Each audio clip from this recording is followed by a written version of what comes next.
Chapter 5. Small Heart had Harriet for visiting. Only half an hour before her friend called for her at Mrs. Goddard's, her evil stars had led her to the very spot where, at that moment, a trunk directed to the Reverend Philip Elton, White Hart, Bath, was to be seen under the operation of being lifted into the butcher's cart, which was to convey it to where the coaches passed, and everything in this world excepting that trunk and the direction was consequently a blank. She went, however, and when they reached the farm, and she was to be put down at the end of the broad, neat gravel walk which led between espalier apple trees to the front door, the sight of everything which had given her so much pleasure the autumn before was beginning to revive a little local agitation. And when they parted, Emma observed her to be looking around with a sort of fearful curiosity, which determined her not to allow the visit to exceed the proposed quarter of an hour. She went on herself, to give that portion of time to an old servant who was married and settled in Donwell. The quarter of an hour brought her punctually to the white gate again, and Miss Smith, receiving her summons, was with her without delay, and unattended by any alarming young man. She came solitarily down the gravel walk, a Miss Martin just appearing at the door, and parting with her seemingly with ceremonious civility. Harriet could not very soon give an intelligible account. She was feeling too much.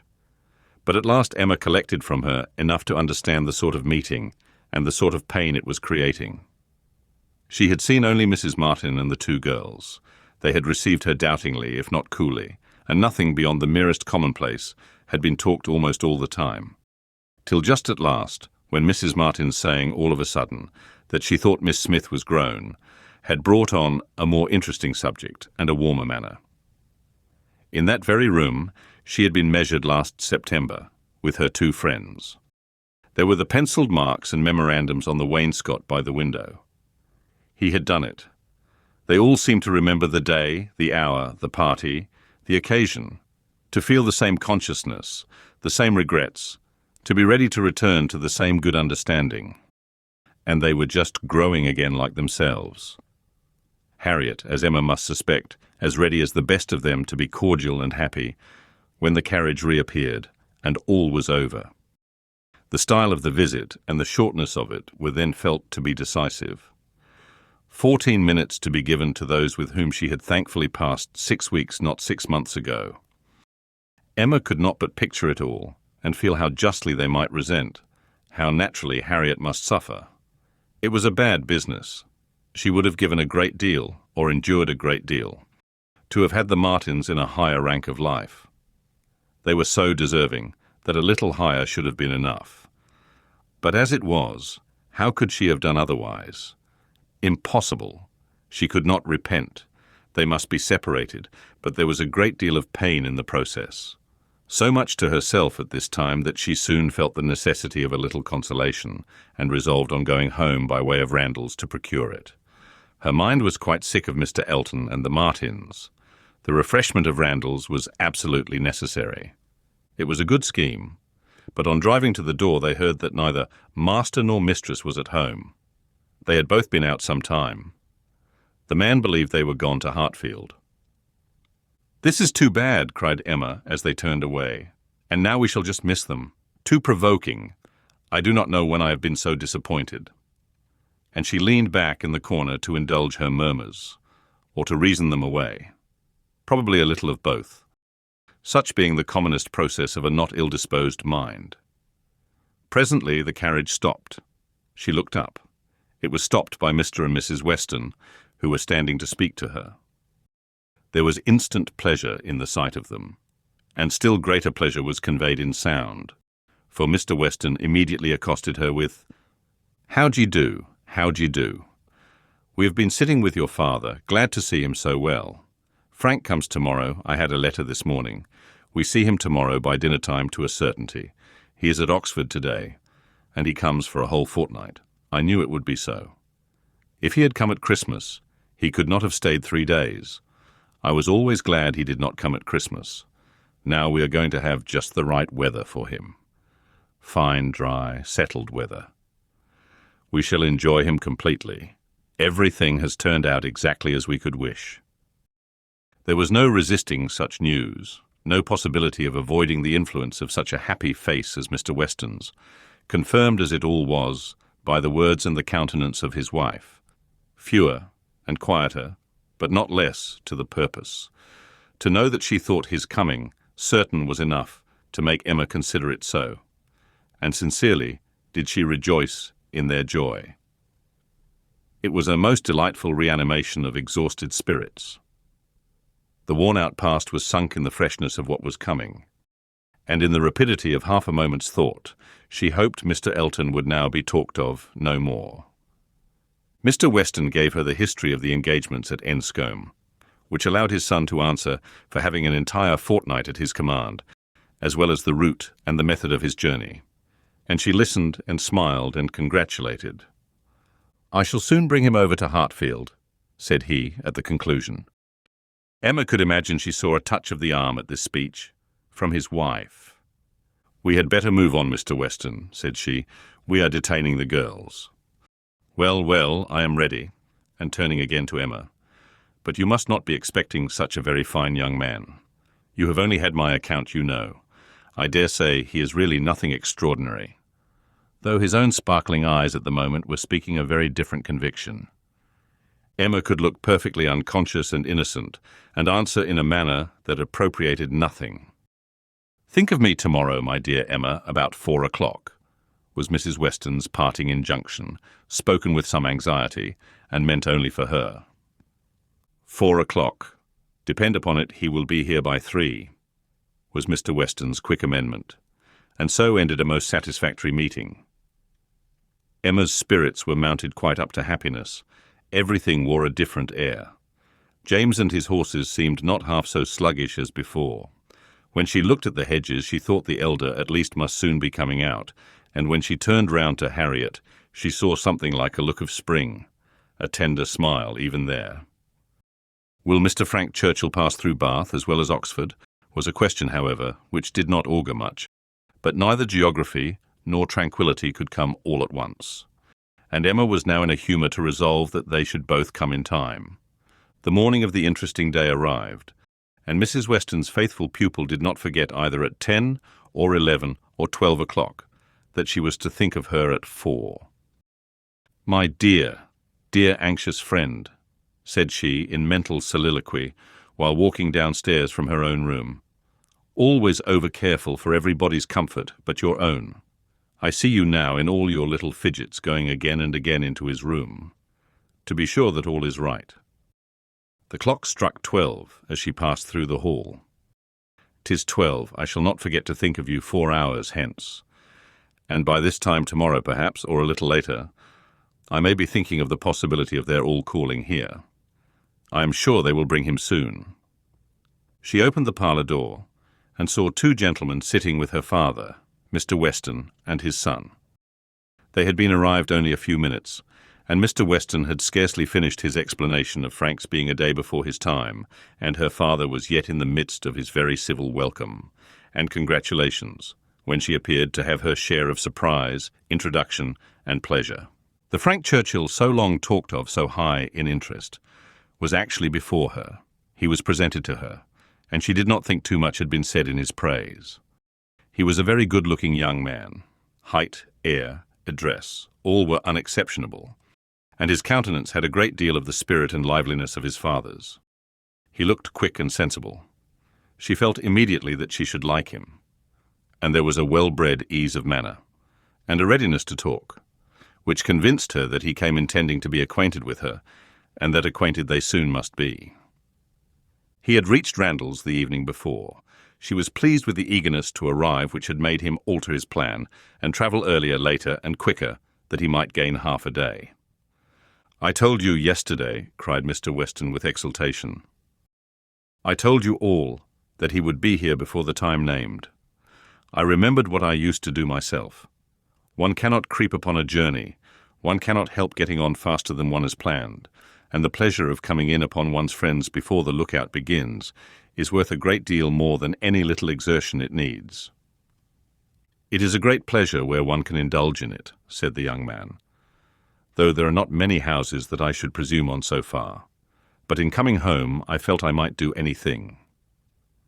The word home made his father look on him with fresh complacency.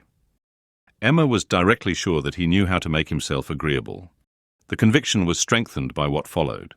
He was very much pleased with Randalls, thought it a most admirably arranged house, would hardly allow it even to be very small, admired the situation, the walk to Highbury itself, Hartfield still more, and professed himself to have always felt the sort of interest in the country which none but one's own country gives, and the greatest curiosity to visit it.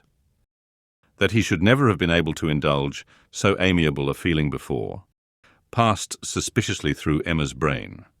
But still, if it were a falsehood, it was a pleasant one, and pleasantly handled. His manner had no air of study or exaggeration. He did really look and speak, as if in a state of no common enjoyment. Their subjects in general were such as belonged to an opening acquaintance. On his side were the inquiries: was she a horsewoman? Pleasant rides? Pleasant walks? Had they a large neighbourhood? Highbury, perhaps, afforded society enough. There were several very pretty houses in and about it. Balls? Had they balls? Was it a musical society? But when satisfied on all these points, and their acquaintance proportionably advanced, he contrived to find an opportunity, while their two fathers were engaged with each other, of introducing his mother-in-law, and speaking of her with so much handsome praise, so much warm admiration, so much gratitude for the happiness she secured to his father, and her very kind reception of himself, as was an additional proof of his knowing how to please, and of his certainly thinking it worthwhile to try to please her. He did not advance a word of praise beyond what she knew to be thoroughly deserved by Mrs. Weston, but undoubtedly he could know very little of the matter. He understood what would be welcome. He could be sure of little else. His father's marriage, he said, had been the wisest measure. Every friend must rejoice in it, and the family from whom he had received such a blessing must be ever considered as having conferred the highest obligation on him. He got as near as he could to thanking her for Miss Taylor's merits, without seeming quite to forget that in the common course of things it was to be rather supposed that Miss Taylor had formed Miss Woodhouse's character than Miss Woodhouse Miss Taylor's, and at last, as if resolved to qualify his opinion completely for travelling round to its object, he wound it all up with astonishment at the youth and beauty of her person. "Elegant, agreeable manners I was prepared for," said he, "but I confess that, considering everything, I had not expected more than a very tolerably well-looking woman of a certain age. I did not know that I was to find a pretty young woman in Mrs. Weston." "You cannot see too much perfection in Mrs. Weston for my feelings," said Emma. "Were you to guess her to be 18, I should listen with pleasure, but she would be ready to quarrel with you for using such words. Don't let her imagine that you have spoken of her as a pretty young woman." "I hope I should know better," he replied. "No, depend upon it," with a gallant bow, "that in addressing Mrs. Weston I should understand whom I might praise without any danger of being thought extravagant in my terms." Emma wondered whether the same suspicion of what might be expected from their knowing each other, which had taken strong possession of her mind, had ever crossed his, and whether his compliments were to be considered as marks of acquiescence or proofs of defiance. She must see more of him to understand his ways. At present, she only felt they were agreeable. She had no doubt of what Mr. Weston was often thinking about. His quick eye she detected again and again glancing towards them with a happy expression, and even when he might have determined not to look, she was confident that he was often listening. Her own father's perfect exemption from any thought of the kind, the entire deficiency in him of all such sort of penetration or suspicion, was a most comfortable circumstance. Happily, he was not farther from approving matrimony than from foreseeing it. Though always objecting to every marriage that was arranged, he never suffered beforehand from the apprehension of any. It seemed as if he could not think so ill of any two persons' understanding as to suppose they meant to marry till it were proved against them. She blessed the favouring blindness. He could now, without the drawback of a single unpleasant surmise, without a glance forward at any possible treachery in his guest, give way to all his natural kind-hearted civility in solicitous inquiries, after Mr. Frank Churchill's accommodation on his journey, through the sad evils of sleeping 2 nights on the road, and express very genuine unmixed anxiety, to know that he had certainly escaped catching cold, which, however, he could not allow him to feel quite assured of himself till after another night. A reasonable visit paid, Mr. Weston began to move. He must be going. He had business at the Crown about his hay, and a great many errands for Mrs. Weston at Ford's, but he need not hurry anybody else. His son, too well bred to hear the hint, rose immediately also, saying, "As you are going farther on business, sir, I will take the opportunity of paying a visit, which must be paid some day or other, and therefore may as well be paid now. I have the honour of being acquainted with a neighbour of yours," turning to Emma, "a lady residing in or near Highbury, a family of the name of Fairfax. I shall have no difficulty, I suppose, in finding the house, though Fairfax, I believe, is not the proper name. I should rather say Barnes or Bates. Do you know any family of that name?" "To be sure we do," cried his father. "Mrs. Bates, we passed her house. I saw Miss Bates at the window. True, you are acquainted with Miss Fairfax. I remember you knew her at Weymouth, and a fine girl she is. Call upon her, by all means." "There is no necessity for my calling this morning," said the young man. "Another day would do as well, but there was that degree of acquaintance at Weymouth which—" "Oh, go today. Do not defer it. What is right to be done cannot be done too soon. And besides, I must give you a hint, Frank. Any want of attention to her here should be carefully avoided. You saw her with the Campbells when she was the equal of everybody she mixed with. But here she is with a poor old grandmother, who has barely enough to live on. If you do not call early, it will be a slight." The son looked convinced. "I have heard her speak of the acquaintance," said Emma. "She is a very elegant young woman." He agreed to it, but with so quiet a yes as inclined her almost to doubt his real concurrence. And yet there must be a very distinct sort of elegance for the fashionable world if Jane Fairfax could be thought only ordinarily gifted with it. "If you were never particularly struck by her manners before," said she, "I think you will today. You will see her to advantage, see her and hear her. No, I am afraid you will not hear her at all, for she has an aunt who never holds her tongue." "You are acquainted with Miss Jane Fairfax, sir, are you?" said Mr. Woodhouse, always the last to make his way in conversation.